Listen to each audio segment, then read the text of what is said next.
So I guess we'll start off. You can introduce the topics. I'll hand it over to Dave now. Okay, Dave, you're up. Okay. Yes, sir. Just a second.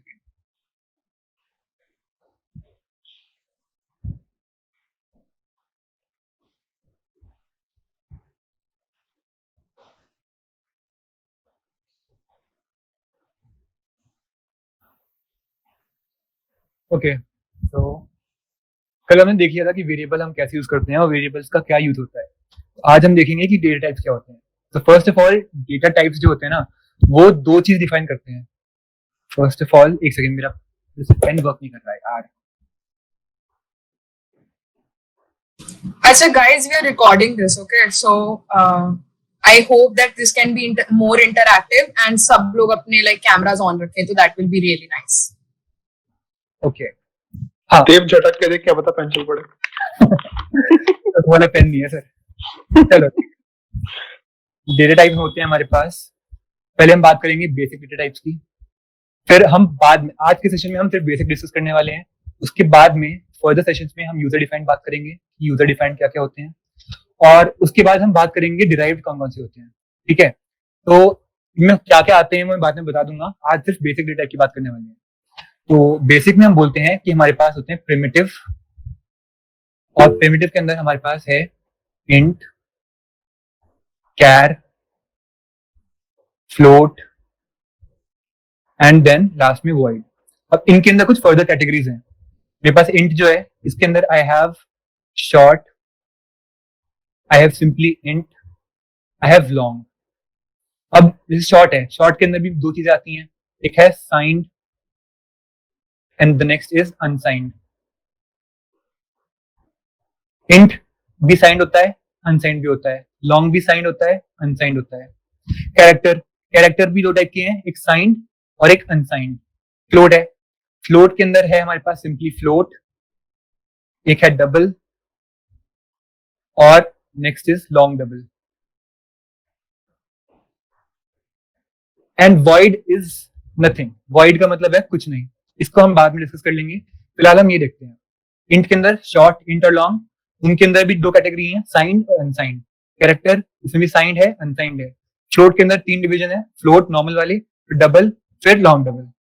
अब जो data type होते हैं वो दो चीज define करते हैं कि जो वेरिएबल है हमारा वो क्या, किस टाइप का डेटा अपने अंदर स्टोर करने वाला है, and the next thing is memory में कितनी स्पेस लेने वाला है। एंड स्पेस का कंसेप्ट बहुत इंपॉर्टेंट है। जैसे हमारे पास इंटीजर है, इसमें जो शॉर्ट वाली चीजें हैं वो मेमोरी में 2 बाइट लेंगी। ठीक है, जो इंटीजर है, इंटीजर लेता है 2 या 4 बाइट। ठीक है, अब 2 या 4 कब 2 लेगा कब 4 लेगा, इसका आंसर सिंपली ये है कि ये चीज डिपेंड करती है कंपाइलर पे, कंपाइलर कौन सा है। हम बुक में देखते हैं, बुक में ना आंसर लिखे होते हैं इस तरह के कि 16 बिट सिस्टम है या 32 बिट सिस्टम है, 64 बिट सिस्टम है, उस पर डिपेंड करता है कि 2 बाइट ले रहा है 4 बाइट ले रहा है। बट अगर कोई पूछे कि इंटीजर का साइज क्या है सी लैंग्वेज में, जावा के जो जावा वाले हैं उनको पता है कि इंटीजर लेता है 4 बाइट, लेकिन जो सी में, जो सी के अंदर बात कर रहे हैं ना, तो उसमें 2 बाइट या 4 बाइट। इसका आंसर है, कोई पूछेगा क्यों है तो हम बोलेंगे सिर्फ कंपाइलर पे डिपेंड करता है।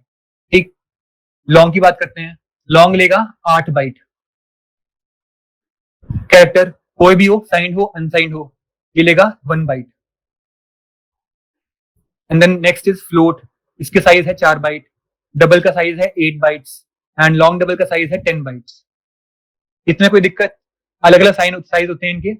अब जो इनका साइज डिफाइंड है, इस शॉर्ट का साइज 2 बाइट है, इंटीजर का साइज 4 बाइट है, लॉन्ग का साइज 8 बाइट है, इनके बेसिस पे इनकी कोई रेंज होती है। ठीक, कि शॉर्ट यहां से लेकर यहां तक के नंबर अपने अंदर शो करेगा, इंटीजर जो है वो इस पर्टिकुलर वैल्यू से लेकर इस पर्टिकुलर वैल्यू तक अपने नंबर्स अपने अंदर स्टोर कर सकता है। तो इनका यूज इसलिए होता है कि लेट्स से मेरे पास एक नंबर है 10। ठीक, और अगर मैं डिफाइन करता हूं long a is equal to 10, अगर मैं ये चीज लिखता हूं, जो नंबर 10 है ना, मैं बता रहा हूं आप लोग को कि 10 को मैं स्टोर कर सकता हूं सिर्फ 1 बाइट ऑफ मेमोरी यूज करके। ठीक है, तो अगर मैं लॉन्ग के अंदर स्टोर कर रहा हूं 10 को, तो बाकी 9 बाइट ऑफ मेमोरी वेस्ट जा रही है ना, क्योंकि लॉन्ग ले रहा है 8 बाइट, और अगर मैं सिर्फ 1 बाइट स्टोर कर रहा हूं उसके अंदर, तो बाकी की 9 बाइट वेस्ट हो रही है वहां पे।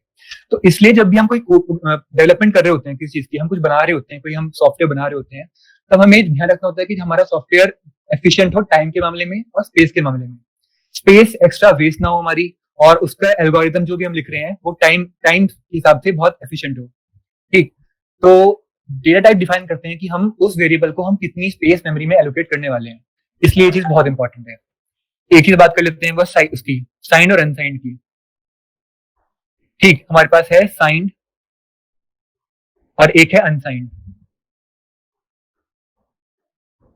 साइन के अंदर I can store positive values and negative values, but अनसाइन जो वेरिएबल होंगे उसके अंदर मैं सिर्फ पॉजिटिव वाले स्टोर कर पाऊंगा। अगर मैंने कोई वेरिएबल लिया है इंटीजर जो है अनसाइंड, तो उसके अंदर मैं -2 -3 स्टोर नहीं कर पाऊंगा, क्योंकि अनसाइंड की रेंज होती है सिर्फ पॉजिटिव नंबर में। ठीक है, अब आप लोग सर्च करोगे अगर गूगल पे, तो आपको मिल जाएंगी इंटीजर के अंदर रेंज होती है यहाँ से लेके यहाँ तक, कैरेक्टर की रेंज होती है यहाँ से लेके यहाँ तक। उसको मैं आपको एक चीज बता रहा हूँ कि आपको याद नहीं करनी है, बहुत बेसिक फंडा है इस चीज का, कि हम बात करते हैं अगर इंटीजर की। ठीक, कोई मेरे को बताएगा कि एक बाइट में कितनी बिट होती हैं? माइक फटाफट अनम्यूट करके। 8 बिट्स। 8 बिट्स। ठीक है, 8 बिट्स। एक बाइट के अंदर होती हैं 8 बिट। अब बिट कौन कौन सी होती है हमारे पास? क्या क्या हो सकती है बिट? 0 and 1। 0 and 1। मतलब बिट की दो पॉसिबल, बिल्कुल 2 पॉसिबल वैल्यूज हैं। ठीक है, तो अगर मैं बोल रहा हूँ कि मेरा इंटीजर 4 बाइट का है, ठीक, तो कितनी बिट्स हो गई उसमें? 4 into 32, 4 into 8, उसका आंसर क्या है? 32। बिल्कुल सही। अब 32 बिट्स मैं सोचता हूँ अपने इंटीजर में, तो एक बिट होती है 0 या 1, तो टोटल नंबर ऑफ कॉम्बिनेशन क्या बन जाएंगे बिट्स के? 0 और 1 के कितने कॉम्बिनेशन बन सकते हैं? 32 बिट 2 की पावर 32। बिल्कुल सही। तो लेट्स से इसके वैल्यू कुछ आती है x, ठीक है, तो क्या इसका मतलब ये है कि मैं 0 से लेके x तक सारे नंबर शो कर पाऊंगा अपने इंट में? तो बताएगा? No sir. No sir. तो क्या कहां से कहां तक शो कर पाऊंगा मैं?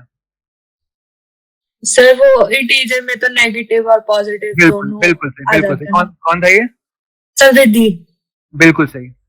चलो, हमने बोल दिया कि 2 पावर 32 की वैल्यू होती है x, ठीक है। मान लो मेरी नंबर लाइन है ये, बीच में कहीं 0 आता है, तो रेंज ना, अगर मैं बात करूं अपने साइन इंटीजर्स की, तो आधी पॉजिटिव में जाएगी और आधी नेगेटिव में। तो अगर इसकी वैल्यू x है, तो x/2 नंबर पॉजिटिव में स्टोर कर पाऊंगा मैं, और x/2 नंबर नेगेटिव में स्टोर कर पाऊंगा। ठीक, तो इस तरह से हम किसी भी डेटा टाइप की रेंज निकाल सकते हैं। तो कभी भी एग्जाम में आ जाना कि इसकी रेंज लिखो, तो हमें कैलकुलेट नहीं करनी होती है, हम खाली इतना लिख के आ जाए कि -2 पावर 32/2 से लेकर 2 पावर 32/2 तक, तो वो भी चलेगा, हमें रेंज याद नहीं करनी होती है। ठीक है, तो मैंने पिछले पेज में डिफाइन करा था कि किसका कितना साइज होता है, तो उनके अकॉर्डिंग हम हर डेटा टाइप का साइज मतलब रेंज बता सकते हैं। तो आई गेस इतनी बात करनी काफी थी। अब इसका कोड डेमोन्स्ट्रेशन में हैंड ओवर करता हूँ कृतिका को, कि अब तक जो भी मैंने पढ़ाया उसमें कोई डाउट किसी को? No sir. ओके, चलो Kritika, hand over to you. Hello everyone. तो अभी मैंने जो देव ने समझाया ना, उसका अपन इम्प्लीमेंटेशन देखते हैं कि कोड पे इम्प्लीमेंट कैसे करते हैं। Just a second.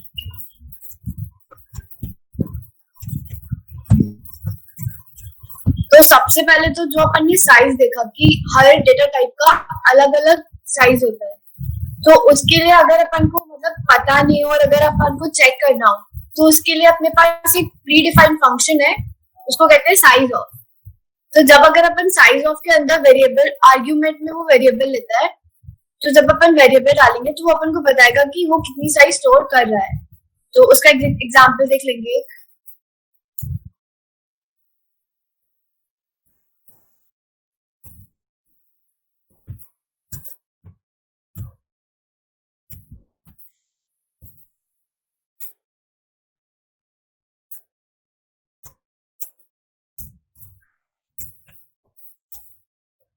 अभी मैंने इसमें साइज ऑफ के अंदर इंटीजर पास किया, तो कोई बताएगा आउटपुट क्या आएगा?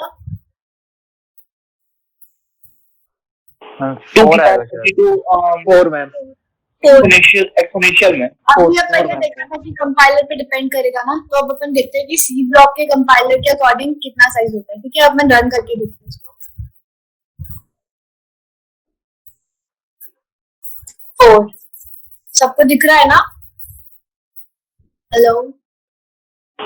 Yes ma'am.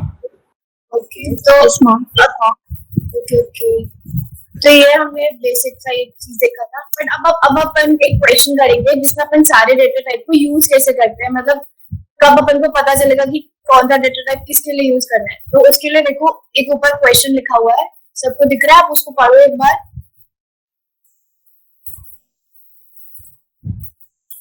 Yes, I'm Graphic print of है ना, दिख गया सबको? ठीक है, तो फिर अपन ये कोड करते हैं इसका। तो बेसिक स्टेप्स तो सबको पता है, कल अपन ने करा था, क्योंकि पहले अपन ने हेडर फाइल इंक्लूड करा, फिर मेन में अपन काम स्टार्ट करते हैं। तो पहले बताओ कि अपन को इनपुट क्या क्या लेना पड़ेगा, मतलब ग्रॉस पे अपन को कैलकुलेट करना है ना, तो क्वेश्चन देख के कोई बताए कि इनपुट क्या क्या लेना पड़ेगा। basic पे. हेलो Guys, chat box में मत लिखो answer, unmute yourself. Interactive, please. Lecture मत बनाओ इसको. Come on. Unmute करके you can answer. Okay ma'am basic पे लेना पड़ेगा इनपुट। हाँ, बेसिक पे, और अपन उसका नेम ऑफ एन एम्प्लॉय भी प्रिंट कर रहे हैं ना, तो दोनों इनपुट लेने पड़ेंगे, ठीक है। तो नेम ऑफ एम्प्लॉय के लिए कृतिका एक काम करते हैं ना, स्ट्रिंग वाली चीजें हम बाद में करेंगे, अभी नेम रहने देते हैं, खाली हम सैलरी। यूजर इनपुट नहीं बनाना है। ओके ओके ओके, मैं यूजर इनपुट बता दूं ना? नहीं मैं कह रहा हूँ हम स्ट्रिंग्स अवॉइड करते हैं अभी के लिए। Okay okay okay. तो फिर हमें बेसिक पे लेना है ना, तो अभी अपन ने देखा कि अपन पहले ही ऐसे बेसिक पे लिख के इंटीजर और डायरेक्ट उसको वैल्यू दे देते थे, बट अगर अपन को यूजर से वैल्यू लेना हो तो फिर अपन कैसे करेंगे, ठीक है। तो उसके लिए बेसिक स्टेटमेंट होती है स्कैनफ।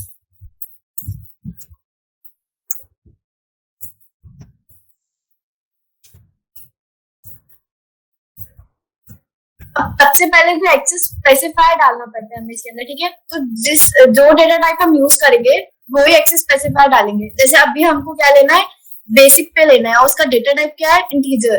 तो एक्सेस स्पेसिफायर क्या आना चाहिए, Percentage.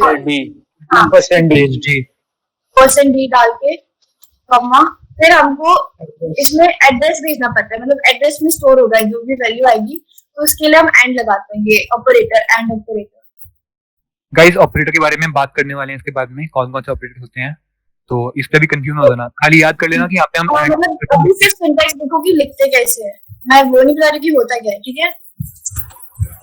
तो अब बाकी की चीजें जैसे डबल, अब अपन डीए कैलकुलेट करना है अपन को, पीएफ कैलकुलेट करना है, तो वो देख के पता चल रहा है कि उनको अपन को डबल में लेना पड़ेगा या फ्लोट में, तो हम उनको फ्लोट में ले लेते हैं।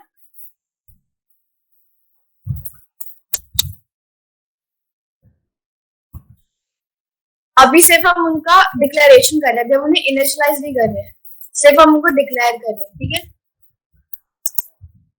अब इनिशियलाइजेशन में हमें डीए क्या दिया हुआ है, 25% ऑफ बेसिक पे, तो नॉर्मल को कर देते हैं।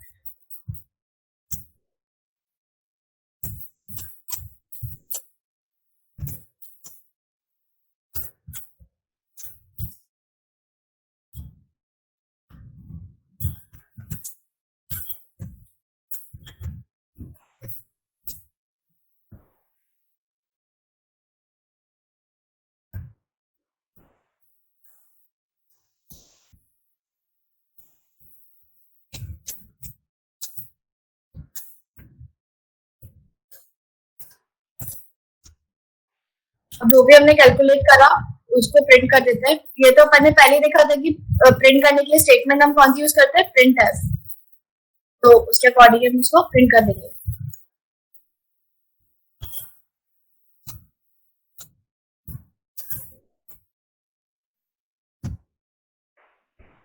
कृतिका वो देख लियो एक बार अपना, तुमने वेरिएबल का नाम तूने पी कैपिटल रखा था, केस सेंसिटिव बता रही सबको एक बार। अच्छा नहीं, वो तो नॉर्मल दिया हुआ था मैंने कैपिटल, उसका ऐसा कुछ इशू थोड़ा ना होता है कि कैपिटल रखना है ना। तूने डिक्लेयर वहां पे पी कैपिटल कराया, तूने लिखा आगे चेंज कर दिया तूने उसको। अच्छा okay okay okay okay.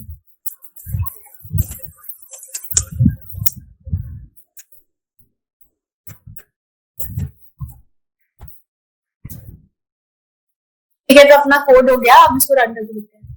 Scanf में, कृतिका स्कैनफ में भी स्कैनर में शायद तूने देखा नहीं उसको। हाँ मैंने देखा नहीं।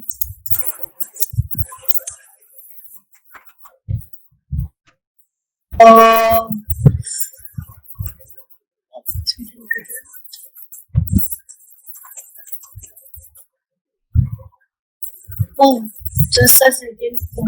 कृतिका परसेंटेज एफ कर देना, परसेंट एफ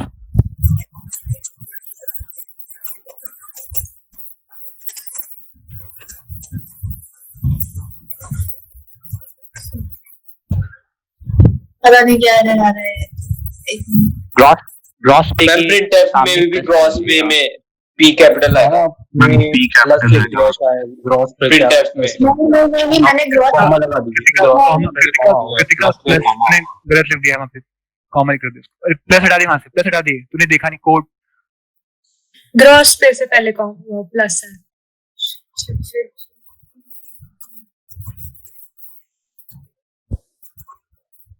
कोई भी वैल्यू डाल दो तुम। ठीक है, Okay. समझ आ गया? लो ओके यस मैम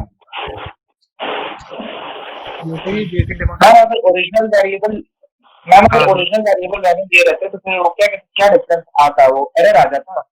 कहाँ पर और नहीं, मैंने जैसे डिक्लेयर किया हुआ था ना, तो मैंने ऊपर कैपिटल पी लिखा हुआ था और फिर नीचे मैंने देखा नहीं तो वो स्मॉल पी था, इसलिए वो एरर दे रहा था। वरना अगर आप जो डिक्लेयर करोगे वेरिएबल नेम तो वो यूज करना पड़ता है ना, क्योंकि हर लैंग्वेज में केस सेंसिटिव लैंग्वेज होती है।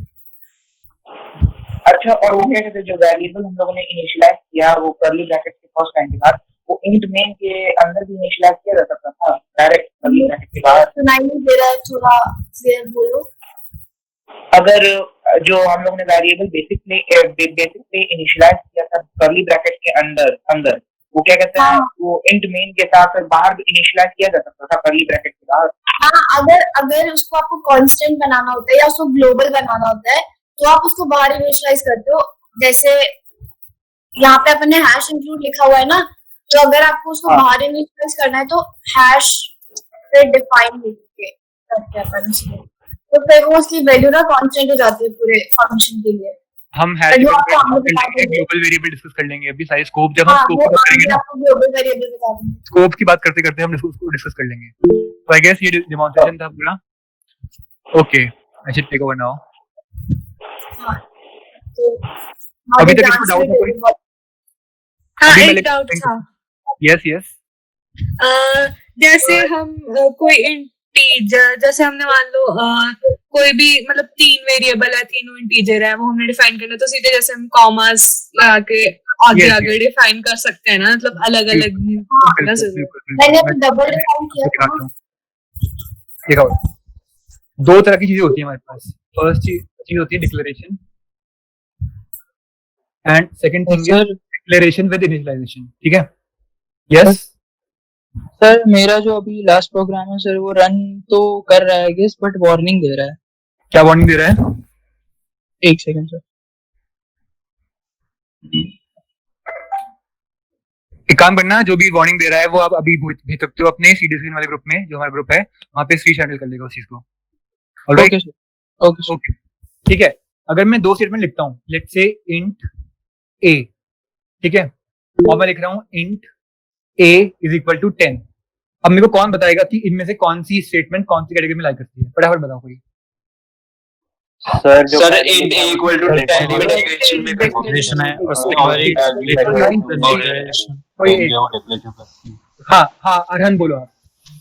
ये वो जो पहला वाला जो है वो डिक्लेरेशन है और सेकंड वाला जो है वो डिक्लेरेशन प्लस इनिशियलाइजेशन है। बिल्कुल। और अगर मैंने स्टेटमेंट की बात कर रहा हूँ, मैं यहाँ लिख करता हूँ a इक्वल टू 10, तो अब इसको क्या बोलूंगा मैं? ये इनिशियलाइजेशन। सर ये असाइन कर रहा है वैल्यू। बिल्कुल सही, बिल्कुल इनिशियलाइजेशन। बहुत बढ़िया, बहुत बढ़िया। चलो, ये दोनों चीज समझ आ गई।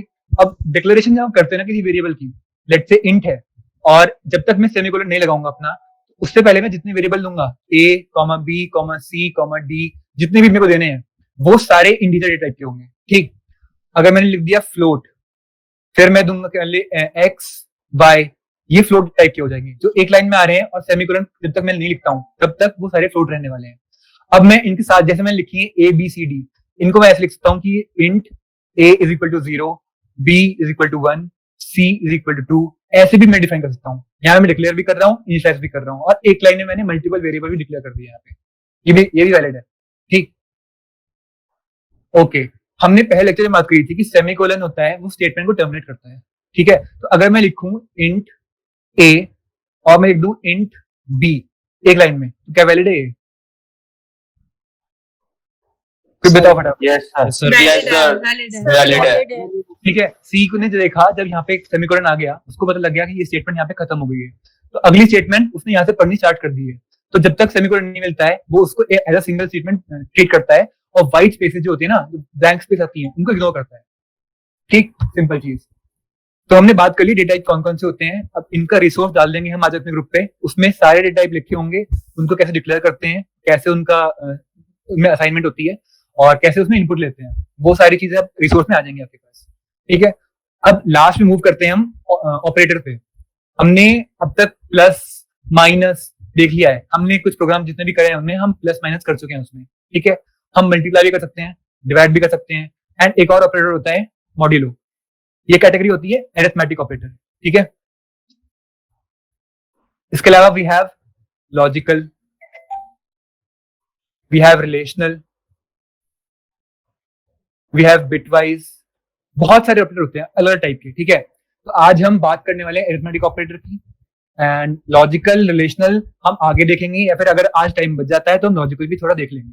ठीक, तो plus minus multiply divide basic arithmetic है, मैथ करते हैं बचपन से सब लोग। प्लस का मतलब ऐड करना, माइनस का मतलब सब्ट्रैक्ट करना, मल्टीप्लाई डिवाइड।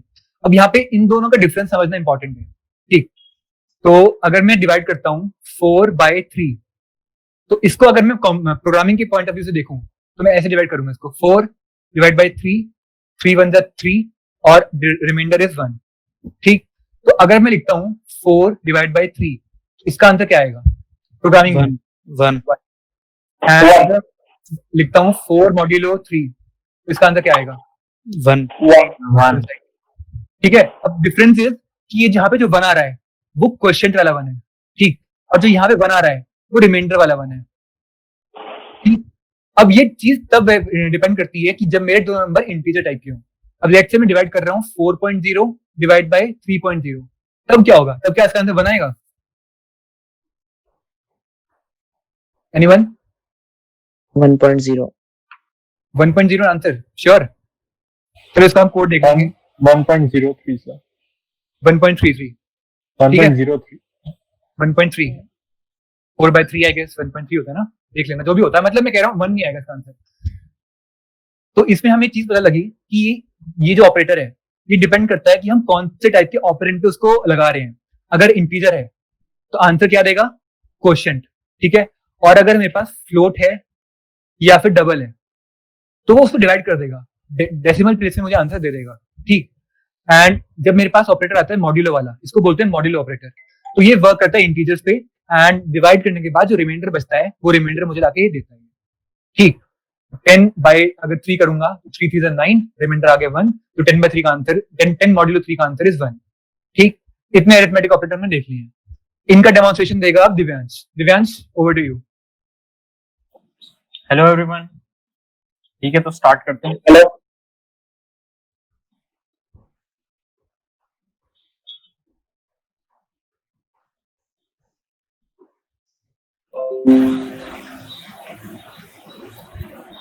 ठीक है, दिख रहा है सबको?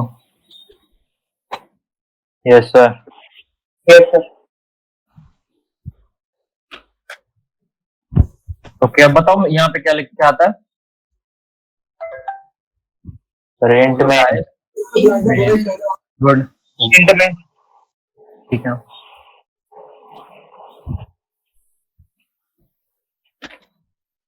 ठीक है, यहाँ 2 वेरिएबल्स डिक्लेयर कर लिए हैं। ये स्टेटमेंट को डिक्लेरेशन बोलते हैं, इतना तुम समझ गए होगे। 2 वेरिएबल्स डिक्लेयर कर लिए हैं, ए एंड बी। ठीक है, चाहे तो हम यहीं पे असाइन कर सकते हैं, is 1, let's say b is 2। ठीक है,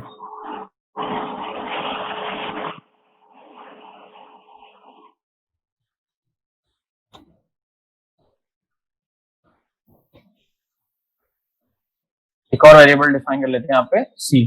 ठीक है, तो ऑपरेटर यूज कर रहा हूं मैं एडिशन ऑपरेटर। ठीक है, तो a plus c equal to a plus b, right.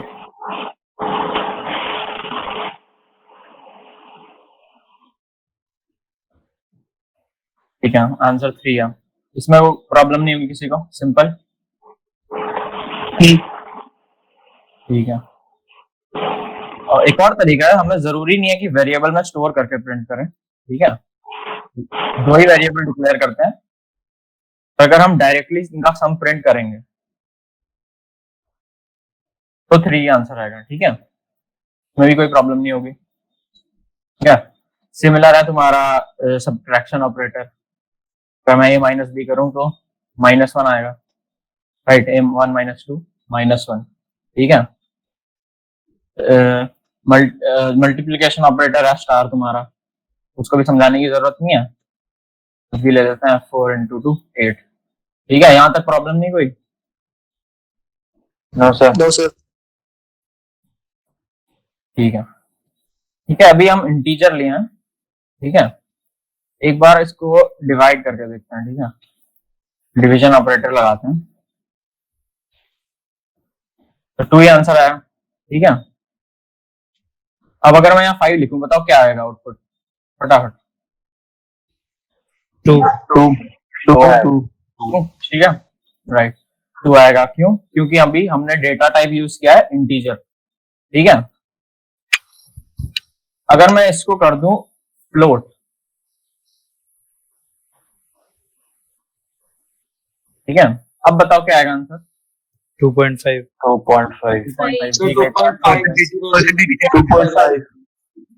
Sir 2 ही आएगा।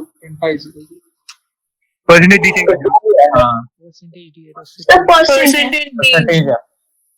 ठीक है, फ्लोट के लिए यूज होता है परसेंटेज है, ठीक है। तो यार एक बार देख लेते हैं मॉड्यूलो ऑपरेटर,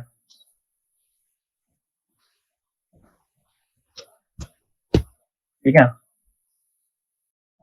अपन आया, समझ आया क्यों आया अपन? रिमाइंडर, मॉड्यूलो ऑपरेटर क्या देता है? रिमाइंडर, ठीक है ना इतना?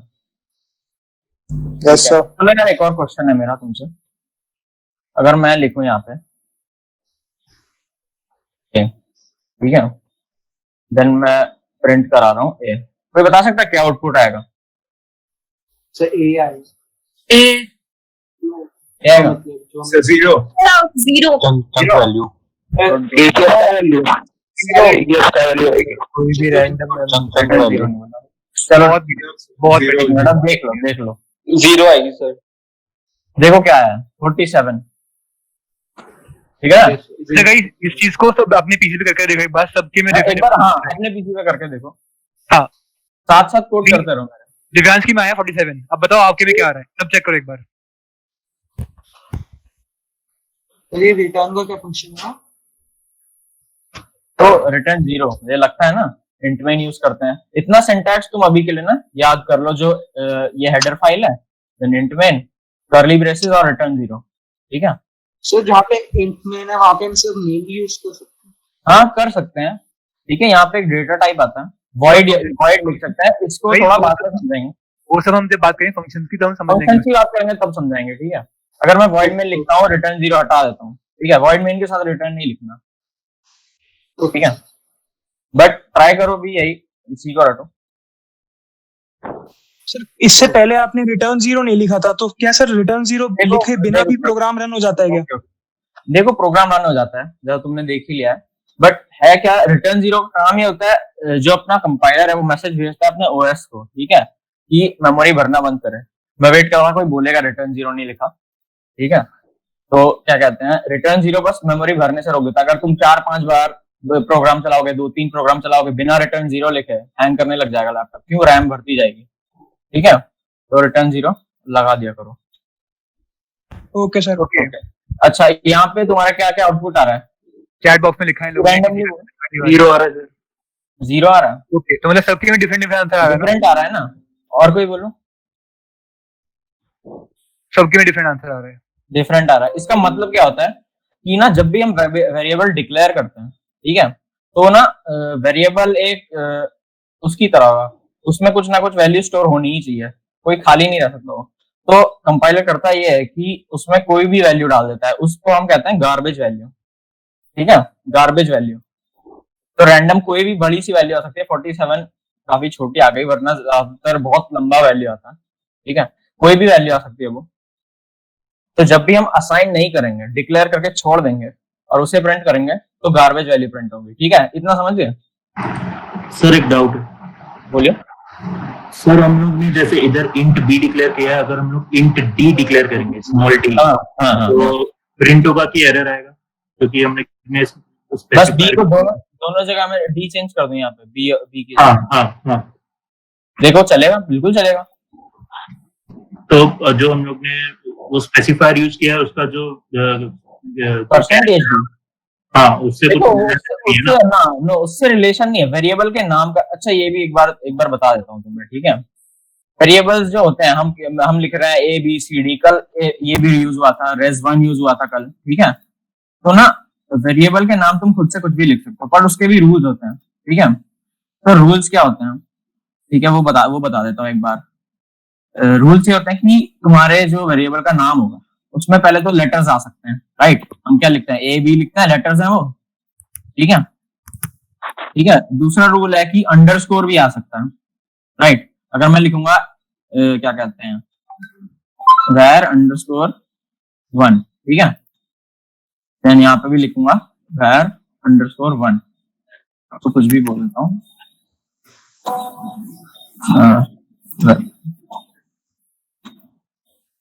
ठीक है, तो काम करेगा।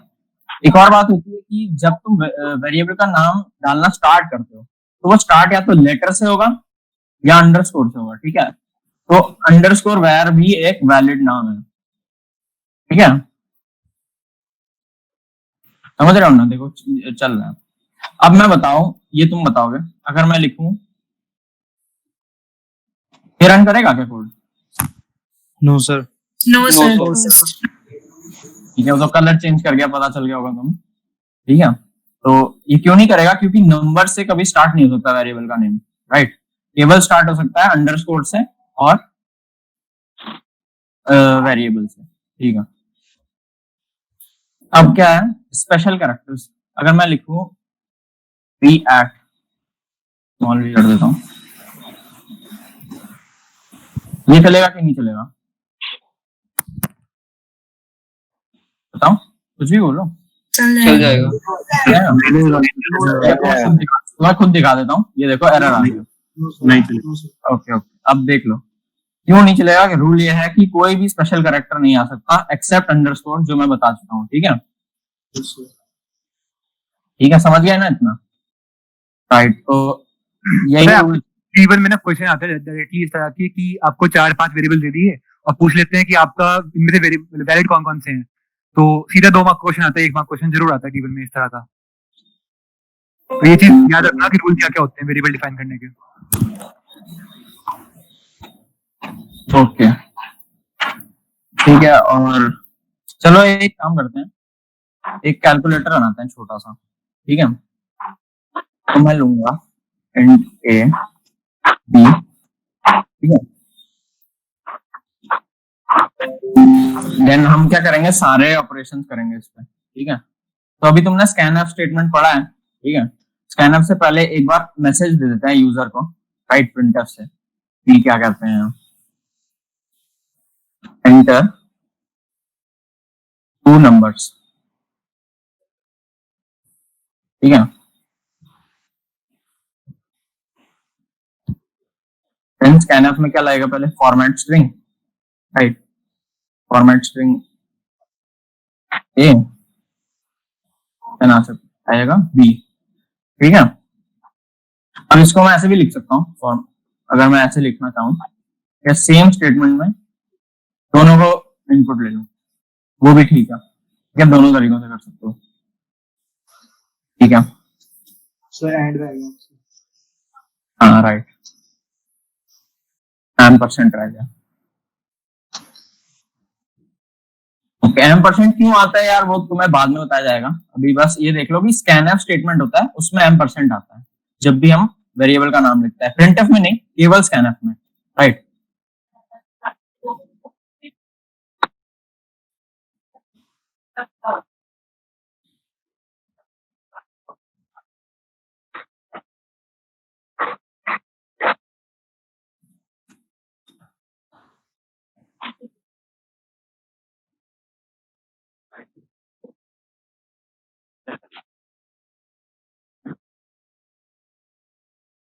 ठीक है यार, एक एक करके बताओ मेरे को। सर कॉलन क्यों यूज हो रहा है? कॉलन ये कुछ नहीं है। देखो जो भी चीजें कोट्स में लिखी जाती है ना, वो उन सबका कोई एक्चुअल मीनिंग नहीं है, they are just messages to the user, right. Colon में तुम कॉलन की जगह डैश लिखो, कुछ मत लिखो, बस बताने के लिए सम के आगे क्या आएगा, ठीक है। यहाँ पे मैं लिख रहा हूँ a प्लस बी, ठीक है। यहाँ क्या लिखूं बताओ सर a माइनस बी, ठीक है। a multiplied by b divided by b, ठीक है। सेमीकोलन मत बोलना, राइट। इंटर टू नंबर्स, ठीक है। कोई भी रैंडमली डाल देता हूँ 5 राइट। अब प्रॉब्लम ये हुई कि यहाँ पे परसेंट ही लगाना भूल गया।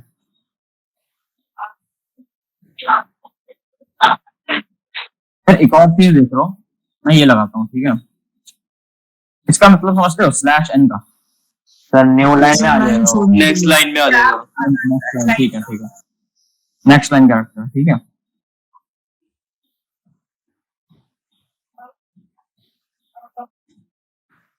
ठीक है, हम आ गया, डिफरेंस आ गया, मल्टीप्लिकेशन डिवीजन, ठीक है। इतना इसमें कोई प्रॉब्लम, कोई भी प्रॉब्लम अभी तक सब समझ आ रहा है ना? सिंपल है इतना, ठीक है। सर सबसे पहले वाली प्रिंटफ वाली लाइन में कोई स्पेसिफाई नहीं करना पड़ेगा? स्पेसिफाई जैसे या कोई भी डेटा टाइप? हाँ सर। देखो यार, ये जो प्रिंटफ लाइन है ना, अगर मैं इसको ना लिखूं, देखो कमेंट्स पता है तुम्हें सी में क्या होता है? कमेंट्स मतलब डबल स्लैश, ठीक है। इससे होता क्या, ये कोड रीड नहीं करेगा, ये बस यूजर के उसके लिए, ठीक है। तो अब चलेगा क्या, इंट ये अपना, ठीक है। अब इसको रन करके देखते हैं, ऐसा मिटा ही देता हूँ, होगा क्या? ये भी रुक चुका है। इसके रुकने का मतलब ये है, ये हमसे इनपुट मांग रहा है, ठीक है। पहली लाइन क्या है तुम्हें पता है ना, कंपाइलर कैसे चलता है? पहले रीड करता है प्री प्रोसेसर डायरेक्टिव, इसको बोलते हैं प्री प्रोसेसर डायरेक्टिव, जो ये हैशटैग है, राइट। इसके आगे जो लिखी है वो हेडर फाइल है, ठीक है। तो पहले ये रीड करेगा, उसके बाद करेगा मेन फंक्शन, ठीक है। देन लेफ्ट टू राइट चलता है बेसिकली कंपाइलर। तो पहले इंट ये रीड करेगा, ठीक है। उसके बाद सीधा उसने रीड किया स्कैनफ, तो वो इनपुट मांग रहा है हमसे। अब यूजर को नहीं पता होगा कि इनपुट मांग रहा है, हमें तो पता है क्योंकि हमने कोड किया है, ठीक है। तो यहाँ पे अगर इनपुट लगेंगे 4 and 2, सब कुछ तो सही आ जाएगा, बट वो प्रिंटफ स्टेटमेंट था ना जो, वो बस इसीलिए था कि यूजर को मैसेज हो जाए एक बार कि करना क्या है, ठीक है। तो फिर इतना समझ गया अब? यस सर, समझ गया सर, ठीक है। ओके चलो, जो पढ़ाया हमने, किसी डाउट है इसमें कुछ भी अगर हो तो अब तक पूछ लो, माइक अपना अनम्यूट करके। अभी तक कोई डाउट है? सर मैंने सी प्रोग्राम लिखा है, लेकिन वो पता नहीं 3 इनपुट मतलब ले रहा है। 3 ले रहा है? भेजो भाई ग्रुप में, वो यार वो सी डिस्कशंस ग्रुप में भेज दो, ठीक है। या फिर मैं प्रेजेंट कर सकता हूँ अगर आप अलाउ करें तो। फिर चलो कर दो, कोई नहीं, कर दो एक सेकंड।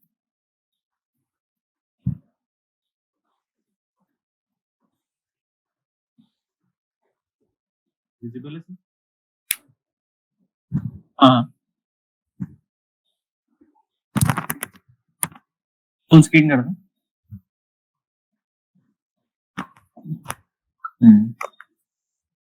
अभी ये इसको रन करूंगा मैं, जैसे 5 डाला और 2 डाला, सॉरी, जैसे ये 2 के बाद मैंने एंटर दबाया, उसके बाद भी एक और वैल्यू मांग रहा है, जैसे फिर 2 डालूंगा तब आ रहा है।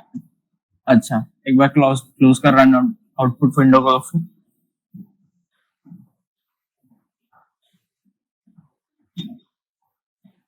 एक बार ये स्लैश हटा दे स्कैनफ स्टेटमेंट से, उसकी जरूरत नहीं है। अब चला रन कर, अब रन कर, build and run.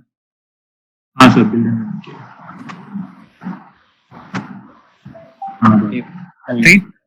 Okay okay. Anyone else, कोई डाउट किसी को? ये प्रॉब्लम क्यों आई थी? क्योंकि हमने स्कैनफ में ना बैकस्लैश एंड लिया था, तो वो स्कैन कर रहा है हमारे न्यूलन कैरेक्टर को भी। तो जब तक हमने न्यूलन कैरेक्टर एंटर नहीं करा, तब तक उसने वेट करा हमारा कि हम एक नया कैरेक्टर दें जो कि लाइन ब्रेक करे। अच्छा ओके सर इनके जो प्रोग्राम में स्लैश टी का वो अलाउड है? हाँ, एस्केप सीक्वेंस होती हैं वो। अब दिव्यांश एक काम कर, वो भी बता रहे सारी escape sequence /n/t। Okay okay okay, ये देख लो जरा, एक सेकंड प्रेजेंट करता हूँ।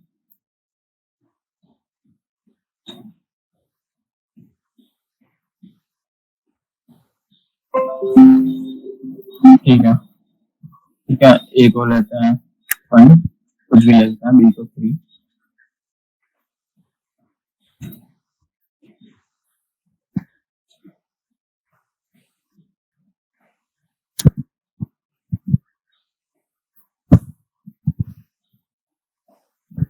तो अगर मैं यहाँ लिखूं /n, कैसा आउटपुट आएगा बताओ? तो पहली लाइन में दूसरी लाइन में पहले ब्रेक करके आएगा ये। देख लो, इसका मतलब जैसे तुमने बता दिया था लाइन चेंज होती है इससे, तो हो गया 1 और 3। ठीक है, अब मैं डाल रहा हूँ t। अब पता है किसी को क्या आएगा?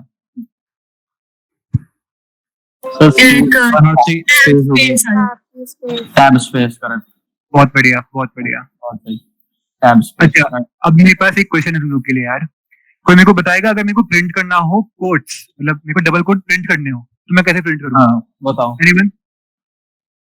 कोड्स के अंदर कोड्स। हाँ, अच्छा, ट्राई करना दिव्यांश, ट्राई कर। ट्राई करके एक बार तुम्हें दिखा देते हैं। राइट, ये कह रहे हो? ये करूं कोट्स के अंदर कोट्स? ठीक है, 3 कोट्स हैं या 4 करूं? कितने हाँ, कर मेरे को लेते हैं? चार या तो कोड्स अच्छा। के अंदर स्पेस और सर कोड्स को सिंगल कोट्स में लगाओ। तो इसको सिंगल करूं? हाँ वो चलो, दोनों को।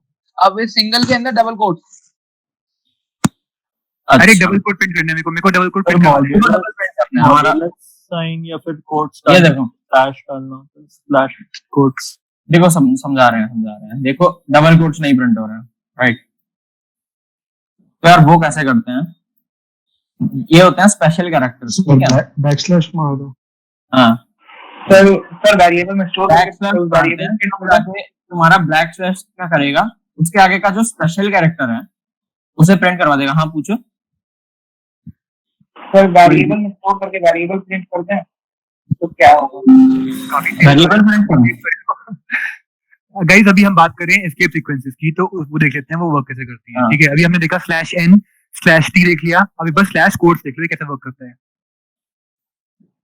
देखो अब ये क्या काम कर रहा है? ये प्रिंट नहीं हो रहा, ये बस इस स्पेशल कैरेक्टर को सपोर्ट कर रहा है जिससे प्रिंट हो जाए। ठीक है, तो प्रिंट क्या हो रहा है? 1% है, उसकी जगह तुम्हारा जो यहाँ पे वेरिएबल दिया है वो प्रिंट होगा, देन कोट, सिंगल कोट। ठीक है, इसमें कोई problem? Similarly, guys, you can print question mark using this. Question mark. बाकी जो ये स्लैश है ना, बैक स्लैश, ये खुद एक स्पेशल कैरेक्टर है। अगर मैं डबल प्रिंट करूँ ना तो प्रिंट सिंगल होगा। सिंगल क्यों होगा? एक क्या काम कर रहा है कि ये प्रिंट हो जाए। ठीक है, अगर मैं सिंगल ही प्रिंट करूं,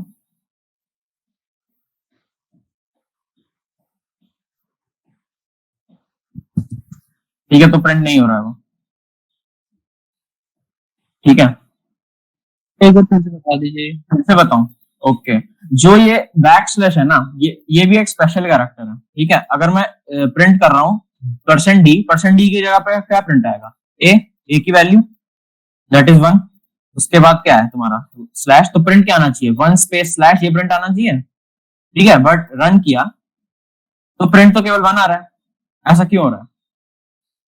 ऐसा इसलिए हो रहा है क्योंकि जो ये है ना, ये एक स्पेशल कैरेक्टर, और जैसे मैंने अभी बताया कोट्स है ना, जो कोट्स, वो भी एक स्पेशल कैरेक्टर है।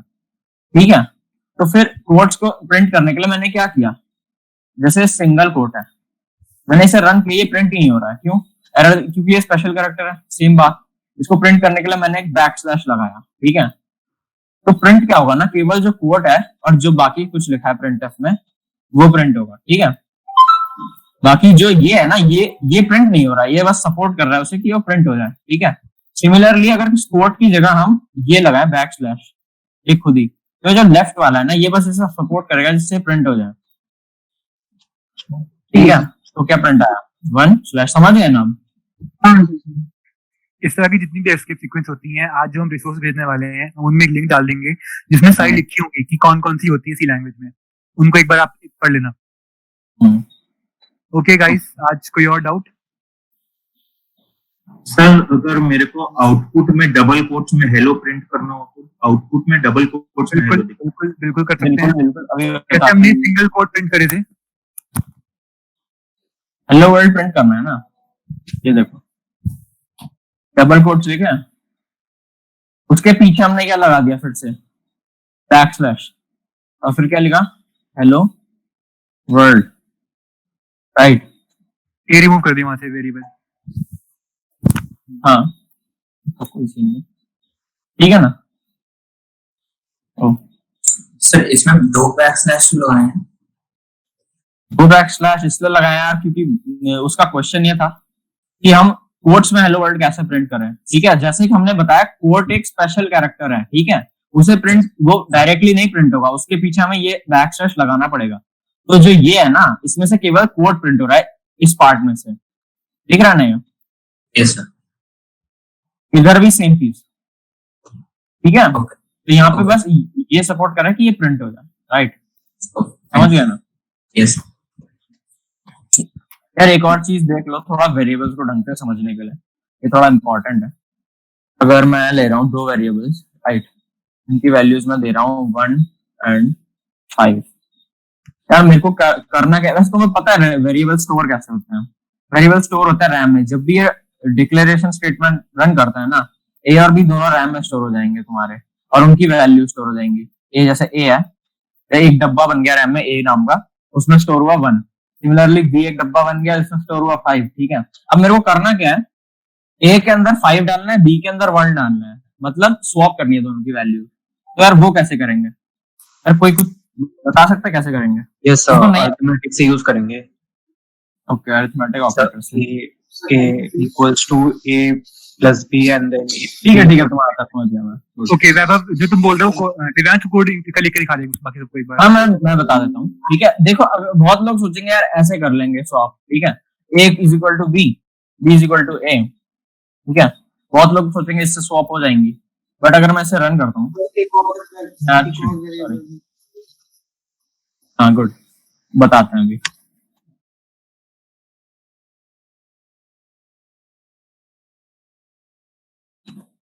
एक इसको ढंग से लिख देते हैं, बी इक्वल टू, ठीक है, ए बी। प्रिंट क्या आएगा ये देखो, क्या आ रहा है, a equal to 5, b equal to 5। हमने किया क्या, a equal to b, b equal to है, ठीक है। अब यहाँ हो क्या रहा है यार, हाँ बोलो। सर एक हेड वेरिएबल लेके भी तो स्टोर कर सकते हैं, उस हेड वेरिएबल की मदद से देखो करते हैं, हाँ वो समझा रहा हूँ। इसको एक बार बाकी में बताने दो। यहाँ हो ये रहा है कि यार तुमने ये पढ़ा होगा असाइनमेंट ऑपरेटर है, इसको ना मैथ्स की इक्वेशन की तरह मत लेना, ठीक है। बहुत लोग इसको मैथ समझ लेते हैं, ये बिल्कुल अलग है। हाँ बोलो सर। यहाँ पे आई गेस यही हो रहा है सर, ए वैल्यू पहले 5 ले रहा है और फिर वही वैल्यू बी ले रहा है। हाँ बिल्कुल, लेट मी एक्सप्लेन। बहुत बढ़िया, गुड, ठीक है। क्या हो रहा है, जो असाइनमेंट ऑपरेटर होता है ना, उसके लेफ्ट साइड जो भी होता है वो केवल वेरिएबल होगा, राइट। अगर मैं यहाँ लिखूं a plus 1 equal to b, इसका कोई मतलब नहीं है, ठीक है। कोडिंग में इसका कोई मतलब नहीं, क्योंकि लेफ्ट साइड तुम्हारा एक वेरिएबल होना चाहिए बस, ठीक है। जो राइट साइड है वो होंगी वैल्यूज, राइट। तो जो भी लेफ्ट साइड है ना, उसमें स्टोर होंगी वैल्यूज जो राइट साइड लिखी है। तो स्टेटमेंट क्या आ रहा है, पहले a की वैल्यू थी 1, b की वैल्यू थी 5, ठीक है। लेफ्ट साइड है a, मतलब इसमें स्टोर होंगी, राइट। फिर है राइट साइड b, b क्या एज अ वैल्यूज एक्ट करेगा, तो b की वैल्यू है 5, तो यहाँ पे क्या आ जाएगा, a इक्वल टू 5। इसका मतलब ये है, ये स्टेटमेंट यही इंप्लाई कर रहा है, a इक्वल टू 5। तो जो a की प्रीवियस वैल्यू थी ना, उसकी कोई सिग्निफिकेंस नहीं रह गई। a पहले था 1, ठीक है। अब हमने चेंज कर दिया, उसे बोल दिया a इक्वल टू b है, तो ये उड़ गया है, ये कहीं ये इसका कुछ बचा नहीं है, तो a 5 हो गया अब, ठीक है। तो a की वैल्यू क्या है 5, b की वैल्यू भी 5, ठीक है। फिर हमने अगला स्टेटमेंट लिखा b इक्वल टू a, तो अब जो लेफ्ट साइड है वो क्या है, वो है variable, right. Right side a है, उसको हम क्या करेंगे, उसकी वैल्यू डालेंगे। a की वैल्यू अभी क्या है बताओ जल्दी सर 5 है, गुड। 1 तो नहीं बोल रहा कोई, 1 ना खत्म हो चुकी है ये इस स्टेटमेंट से, ठीक है। अब 1 नहीं है, अब 5 है, ठीक है। तो फिर क्या होगा, b इक्वल टू 5, यहाँ पे a की 5 हो गई, b ऑलरेडी 5 था, बट फिर से उसमें हमने 5 स्टोर कर दिया, तो इसलिए आउटपुट क्या आया, 5 and 5। अब मेरा क्वेश्चन है स्वैप कैसे करेंगे, ठीक है। उसके लिए मैं तुम्हें समझाता हूँ। मैंने एक एक्स्ट्रा वेरिएबल ले लिया c, ठीक है, लिया। तो फिर मैंने लिखा c equal to a। c में अभी यहाँ पे कौन सी वैल्यू होगी, बताओ जल्दी बताओ। 1 होगी, नहीं, गार्बेज वैल्यू बता था, 0 नहीं, 0 नहीं। देखो तुम कंपाइलर्स यूज कर रहे होंगे जिसमें 0 आ रहा होगा, ठीक है, बट 0 नहीं होगी, ठीक है।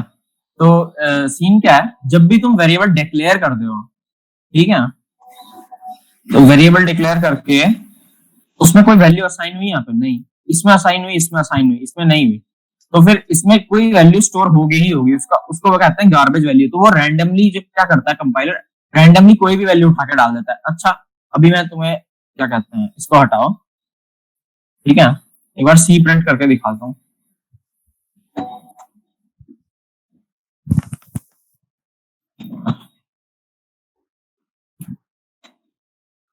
क्या आ रहा है, 55 आ रहा है।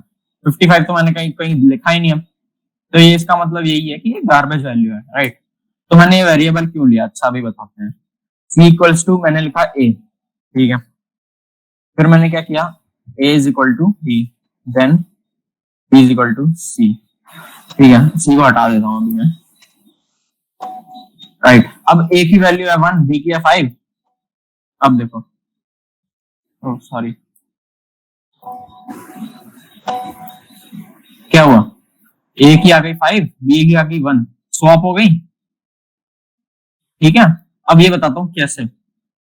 c में अभी क्या था, कुछ था, गार्बेज वैल्यू, ठीक है। इस स्टेटमेंट से क्या हुआ है, लेफ्ट साइड है c, उसमें स्टोर होंगी, ठीक है, राइट साइड है a, उसकी वैल्यू हम लेंगे, ठीक है। राइट साइड की वैल्यू क्या है, 1, देन c में स्टोर हो गई, ठीक है, c में स्टोर हो गई है 1 यहाँ पे, इतना समझे, ये कैसे हुआ, यस सर, समझ गए ना, ठीक है। उसके बाद लिखा है a is equal to b, right.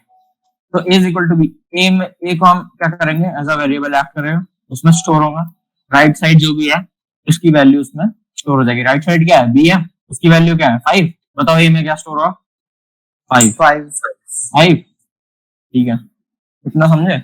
अब a की नई वैल्यू 5 हो गई, b की नई वैल्यू 1, राइट। एक अब यहाँ देखो यार, a की वैल्यू 5 ऑलरेडी हो चुकी है, ठीक है, b की 5 थी, अब हमें एक काम और करना है, b की 1 करनी है, ठीक है। a में स्वैप हो चुकी है b की वैल्यू, तो हमें b की 1 करनी है, तो हमें पता है c की ऑलरेडी 1 है, ठीक है, c की ऑलरेडी 1 है, तो क्या किया, b is equal to c, ठीक है। तो इससे क्या हुआ, लेफ्ट साइड b स्टोर हो गया, राइट साइड की वैल्यू जो है 1, b इक्वल टू 1। अब समझे a और b की वैल्यूज कैसे स्वैप हुई, समझे, यस सर, कोई डाउट है तो पूछो, ठीक है, ओके। यार एक और फालतू सा तरीका स्वैप करने का, उसमें एक्चुअली में स्वैप होती नहीं है, बट एक बार तुम्हें बता देता हूँ, ठीक है। यहाँ पे मैं लिखता हूँ, हटा देते हैं, यहाँ लिखता हूँ b, यहाँ लिखता हूँ a, तो इसका मतलब क्या होगा, लिखा आएगा a इज इक्वल टू जो परसेंटेज d है ना, पहले आया है जो, ठीक है, वो प्रिंट उसमें आता है जो पहले लिखते हैं हम कॉमा के बाद, राइट। दूसरा वाला परसेंटेज d जो दूसरे कॉमा के बाद, इतना समझ गए हो ना ऑलरेडी, यस सर। ये तो आप सिंटेक्स का फायदा उठा रहे हो। हाँ वही ये कोई स्वैप नहीं हो रही है, बस इससे भी आउटपुट तुम्हारा आ जाएगा, ठीक है। समझने वाली चीज पहले की थी, ठीक है यार। अभी तक कोई डाउट नहीं, इतना समझे ना आज ऑपरेटर्स। गाइस आई गेस आज के लिए इतना काफी है, तुम्हें डाउट होता है तुम आप पूछ सकते हो। हाँ, किसी को कोई डाउट्स है, anything regarding the session first, we take the doubts for that. कोई भी डाउट में अभी तक, तो you can ask up unmute करके, don't write them on the chat box now, okay, we will interact. Sir ये garbage value समझ नहीं आई सर, मतलब ये कुछ भी कैसे आ जाती है, क्या किस बेसिस पे आती है? क्या होता ये है ना कंपाइलर देख, जब भी वेरिएबल आता है ना उसमें वो खाली नहीं रह सकता, ये रूल है, वो खाली नहीं रह सकता, ठीक है। तो कंपाइलर करता ये है कि वो कोई भी वैल्यू उठा के स्टोर कर देता है, कुछ ना कुछ आना ही चाहिए, ठीक है। कुछ होते हैं कंपाइलर्स जो 0 डाल देंगे, इसलिए कुछ लोगों का आंसर 0 आ रहा था, है कुछ 0 डाल देते हैं, बट जनरली होता है कि गार्बेज कोई भी उठा के वैल्यू डाल देगा वो, तो that is called garbage value. Sir जब आपने जब c इक्वल्स टू a और c इक्वल्स टू a और a इक्वल्स टू b फिर b इक्वल्स टू c करके, हाँ हम तब c ऐड करते हैं उसमें जब हम उसमें इन्वर्टेड कॉमास के अंदर मतलब c वेरिएबल ऐड करते हैं, तो तब भी गार्बेज वैल्यू आएगी? नहीं देखो, तो एक ही वैल्यू स्टोर हुई थी c में, वही आएगी। बिल्कुल हाँ वैल्यू आखिरी बार जो साइन हुई थी वो वैल्यू आएगी। ओके, आखिरी बार कौन सी थी? सी में एक ही वैल्यू स्टोर थी, 1 स्टोर था ना, तो 1 ही आएगा उसका प्रिंट। गार्बेज हर वेरिएबल्स की होती है, जैसे मैं a और b को तो पहले असाइन कर दिया, बट अगर असाइन नहीं करता ना तो उनकी भी गार्बेज होती, पहले उनको भी असाइन करना ही पड़ता, ठीक है ना। सर ये जो स्कैनफ होता है वो जो हम लोग जब इनपुट डालते हैं कंसोल में, तो वो स्पेस से भी लेता है और एंटर से भी लेता है इनपुट, मतलब अगर हमको 2 वैल्यूज हैं, अगर हमको बिल्कुल एंटर से भी, बट उसको नहीं स्पेसिफाई कर दिया कि कितनी वैल्यू इनपुट लेनी है। तो अगर मैंने लिखा है %d स्पेस %d, तो उसको पता है मेरे को 2 वैल्यू इनपुट लेनी है, ठीक है ना। तो ये चीज अब यूज होगी जब हम कॉम्पिटिटिव प्रोग्रामिंग करेंगे, क्योंकि उसमें क्या होता है ना, जो इनपुट होती है वो प्री डिफाइंड होती है फाइल के अंदर, तो उसमें एक लाइन में लिखी होती है, तो हमें इनपुट लेनी होती है एक लाइन के अंदर 2-3 वेरिएबल, तो हम वो चीज यूज करते हैं, राइट। तो जब वो करवाएंगे क्वेश्चन तब हम क्लियर कर देंगे उस चीज को। यस सर, जैसे पाइथन में अगर हम सिंगल लाइन में a, b equals to b, a कर देते हैं तो वैल्यूज रिवर्स हो जाती हैं, क्या इसमें भी कर सकते हैं? भाई Python is God level language. Python में ना हर चीज इतनी शॉर्ट होती है ना, तो इसलिए मतलब ये भी पाइथन है यार, उसके अंदर हर चीज इतनी शॉर्ट है भाई कि उसमें तुम कुछ भी कर सकते हो। जो हम यहाँ पे 10-12 में कोड लिख रहे होते हैं, पाइथन में 1 लाइन में कोड होता है मुश्किल से, ठीक। तो पाइथन ना इसलिए बिगिनर्स को सीखने में बहुत आसानी होती है, but at the same time वो जो सीख लेते हैं पाइथन को, वो बेसिक नहीं समझ पाते, कॉन्सेप्ट नहीं क्लियर कर पाते अपने, क्योंकि उनको हर चीज को शॉर्टकट मिल रहा है वहाँ पे। तो इसलिए हम पाइथन स्टार्टिंग में सीखना अवॉइड करते हैं। Okay sir. Vikrant, Python C से बहुत ज्यादा इजी, पाइथन इजीएस्ट लैंग्वेज है टू लर्न, सीखने के लिए बहुत इजी है वो, काफी लो लेवल, बट इससे बेसिक क्लियर नहीं प्रोग्रामिंग के। यस मेरा डाउट था, आज हमें सर ने पहले बोला था डबल स्कैन करने को, राजेंद्र सर ने, और उसके बाद फिर उसको प्रिंट करके फिर हमें वो स्कैन करना था कैरेक्टर, तो वो पहले जब तक स्पेस नहीं दिया ना, मतलब कोड्स के अंदर बफर की दिक्कत आ गई होगी, वो चीज मेरे को बात करनी है तुम लोग से जब हम आगे, मैं सोच रहा था उस चीज को हम डिटेल्स को आगे रखते हैं, क्योंकि कुछ चीजें होती है ना जो हम सीख लेते हैं लेकिन स्टिल हम कभी कभी गलती कर देते हैं उस चीज की। तो जब हम स्ट्रिंग की बात कर रहे होंगे, स्ट्रिंग के अंदर बहुत पंगा होता है कि हमने एक लाइन में अगर इनपुट लेनी है, एक वर्ड है या फिर पूरा सेंटेंस है, उसके अंदर बहुत लोगों को पंगा आता है, और जब हम कैरेक्टर में स्पेसेस छोड़ देते हैं तब दिक्कत आती है, न्यू लाइन कैरेक्टर रीड नहीं करते, तो वो चीजें मैंने रखी है डिस्कस करने के लिए, तो उनको भी बताएंगे हम, क्लियर कर देंगे। ऑनलाइन कंपाइलर में तो चल रहा था ना, बट जैसे उसमें कोड ब्लॉक्स में ऑनलाइन कंपाइलर में जब हम इनपुट देते हैं ना, तो वो हम एक फाइल मतलब पहले से हम प्री डिफाइन कर देते हैं कि हम इनपुट ये देने वाले हैं फाइल को, तो उसमें सब एक फाइल में ऑलरेडी इनपुट लिखी होती है। कंसोल में क्या होता है, हम एंटर दबाते हैं तब न्यू लाइन कैरेक्टर हम बफर में भेजते हैं, तो उनका डिफरेंट इफेक्ट पड़ता है डिफरेंट जगहों पे, तो वो भी क्लियर कर देंगे हम। ओके सर, हमारा ऑर्डर क्या रहेगा, मतलब क्या क्या करेंगे पहले? आगे की topics we have everything lined up. हम लोग इसलिए नहीं बता रहे तुम लोगों को क्योंकि हम लोग थोड़ा इंटरेस्टिंग रखना चाहते हैं, मतलब first you learn here and then you go online with the resources and whatever we are providing. अभी हम लोग पहले बता देंगे तो मुझे पता है कि काफी लोग तुम लोग जाके ऑनलाइन देख लोगे और पढ़ लोगे, तो but we have everything lined up with your syllabus, so don't worry, and we have planned it thoroughly. अगर कोई भी टॉपिक तुम्हें लगता है कि तुम्हें नहीं समझ में आया या कुछ चीज है जो हमसे छूट गई हो, जो तुम्हें पढ़ना है, you can always DM any one of us या फिर ग्रुप पे you can mention the topic, there is no problem in that, we'll include that also.